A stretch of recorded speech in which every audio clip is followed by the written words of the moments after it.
नमस्कार, मैं जयप्रकाश आचार्य फ्रॉम सरस्वती विद्या मंदिर पूर्णिया। अभी मैं 9th क्लास का केमिस्ट्री विषय के साथ उपस्थित हूँ। अभी कुछ सवाल लेके उपस्थित हैं, कुछ क्वेश्चन हैं, कुछ वैज्ञानिक कारण हैं, कुछ को कन्वर्ट करना है। चैप्टर है मैटर सराउंडिंग अस, यह चल रहा है और उसके कुछ क्वेश्चंस वैज्ञानिक कारण को समझना है। आइए समझे। पहला सवाल है convert 100 degree centigrade to kelvin, और उसी में दूसरा है convert 37 degree to Fahrenheit and kelvin. अर्थात ये सेंटीग्रेड को केल्विन में चेंज करना है और सेंटीग्रेड को केल्विन और फ़ारेनहाइट में चेंज करना है। इसके लिए हम लोग फार्मूला पहले सीखे हुए थे कि C/100 equal to F-32/180 equal to K-27 273/100। इस फार्मूला से kelvin to Fahrenheit and Fahrenheit to centigrade ये सब निकाला जा सकता है। तो पहला सवाल में है सेंटीग्रेड को केल्विन में बदलना है, इसलिए सी और पहले सवाल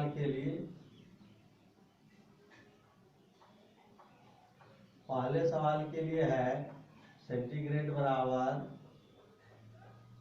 centigrade bye 100 equal to K-273/100।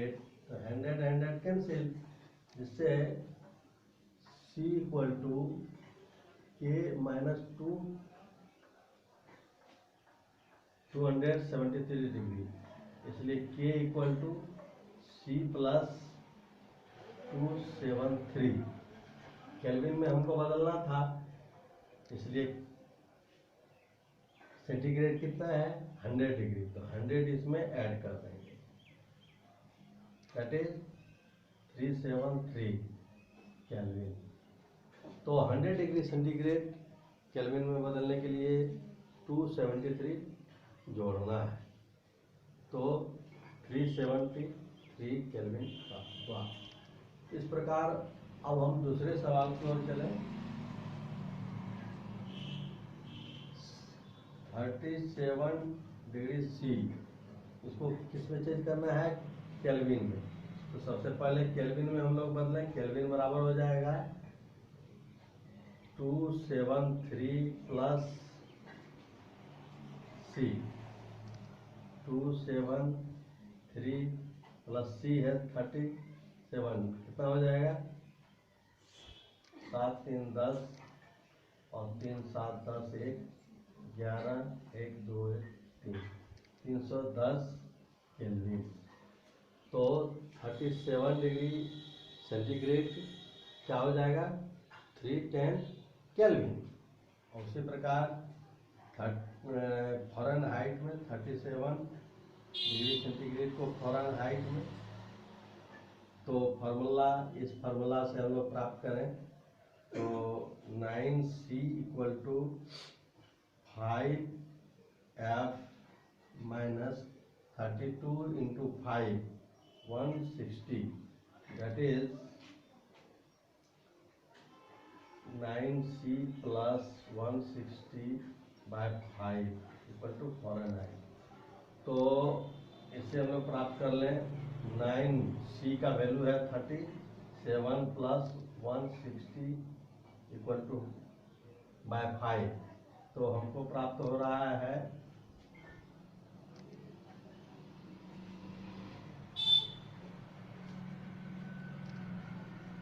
963 27 6 33 plus 160/5, that is 3 6 3 9 3 4 bye 5, 9 × 45, 4, 8 × 40, 6। तो 37 degree C equal to 98.6 Fahrenheit और 310 केल्विन के बराबर हुआ। धन्यवाद। आगे अगला सवाल देखें हम लोग। अगला सवाल जो है वह, ये दोनों सवाल हम लोगों ने हल कर लिया। अगला सवाल है 100 डिग्री सेंटीग्रेड पर स्टीम है और बॉइलिंग वाटर,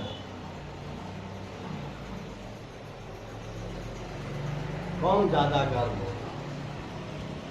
तो टेम्परेचर तो सेम है, 100 डिग्री दोनों का टेम्परेचर है। तो स्टीम ज़्यादा ज्वलनशील होता है या बॉइलिंग वाटर? तो क्लियरली हम लोग जानते हैं 20.5 × 10⁵ जूल पर केजी लेटेंट हीट ज़्यादा एक्सेस 22.5 × 10⁵ जूल प्रति केजी स्टीम में वाटर से, बॉइलिंग वाटर से ज़्यादा हीट एनर्जी होती है, इसलिए स्टीम ज़्यादा ज्वलनशील होगा। स्टीम जो है बॉइलिंग वाटर से ज़्यादा ज्वलनशील होगा। तो लोगों ने इसका हल ढूंढ लिया है। अब है तीसरा सवाल कि इसमें कहा जा रहा है why you cool a bucket of water more quickly by placing in it on ice or by placing in it। कहने का अर्थ है कि एक बाल्टी है, उसमें पानी रखा हुआ है, इसको आइस के टुकड़े को आइस के टुकड़े पर ये बाल्टी रख देने पर जल्दी ठंडाता है।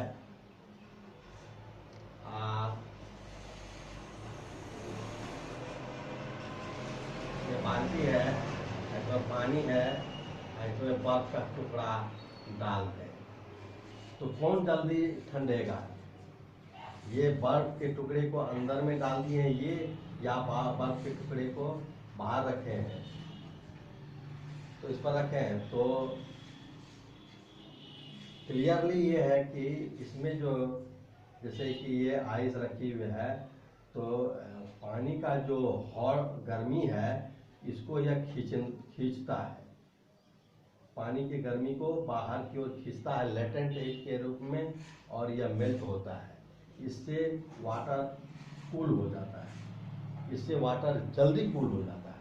लेकिन यह बर्फ इसके अंदर हीट लेता है, लेकिन हीट जो है पानी के अंदर ही रह गया, हीट बाहर नहीं हो पाया, इसलिए यह ज़्यादा ठंडा होगा बनिस्पत इसके। इसलिए इस सवाल को भी हम लोगों ने देखा। अक्सर हम लोग पानी में बर्फ डाल देते हैं, नहीं, पानी को अगर ठंडा करना है तो बर्फ को बाहर से डालनी चाहिए, बाहर में रखनी चाहिए, बर्फ पर रखना चाहिए ताकि वह जल्दी से ठंडा आ जाए। अब चौथा सवाल है कि हम लोग why wear white cotton cloth in summer day and dark color woolen cloth in winter day। कहने का अर्थ है कि क्यों हम लोग गर्मी में वाइट कपड़े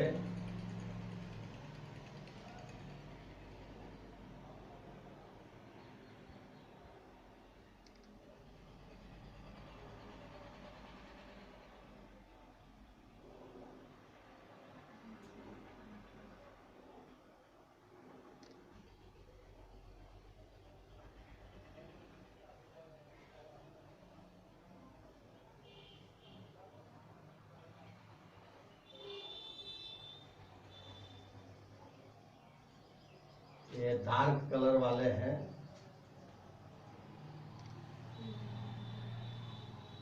ये वाइट,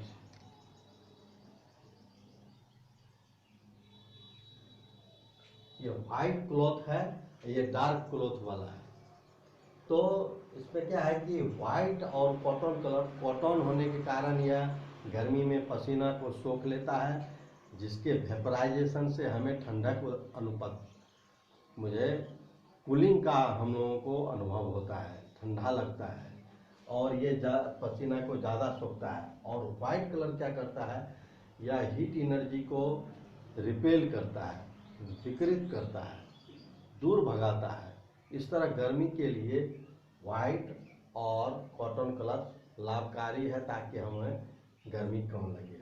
लेकिन जाड़े में गर्मी की आवश्यकता है वुलन क्लॉथ, इसलिए कि वुल उष्मा का बैड कंडक्टर है, वह हमारे शरीर की उष्मा को बाहर नहीं जाने देता है और बाहर की ठंडी को अंदर नहीं आने देता है। एक तो ये कारण है वुलन का। दूसरा डार्क कलर का एक कारण है कि डार्क कलर हीट को एब्जॉर्ब करता है। इस तरह ये कपड़े, डार्क कपड़े, वुलन कपड़े जाड़े के लिए आवश्यक है और वाइट और कॉटन कपड़े गर्मी के लिए आवश्यक है।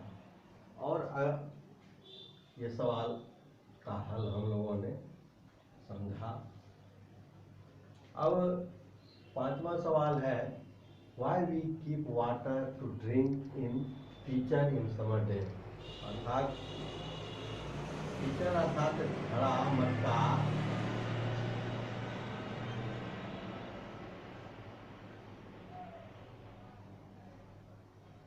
ये मटका में पानी हम लोग पीने के लिए अक्सर रखते हैं। आजकल इसमें टंकी भी लगी रहती है। क्यों रखते हैं? जबकि फ्रिज भी आ गया है, तो फ्रिज में बिजली खर्च होता है, मटका में बिना बिजली खर्च हुए भी पानी ठंडा रहता है। इसके पीछे रीजन है कि मटके में छोटे छोटे मिट्टी के होने के कारण छोटे छोटे रंध्र होते हैं, जिसके कारण पानी रिस कर बाहर लेयर बना लेते हैं और इस पर बाहर की गर्मी के कारण या वेपोराइजेशन होते रहता है।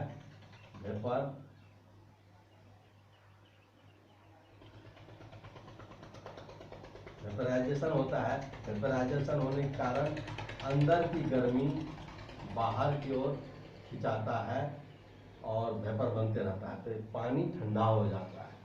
यही कारण है कि हम गर्मी के दिन में मटका में पानी रखते हैं, ताकि पानी ठंडी हो जाए। धन्यवाद।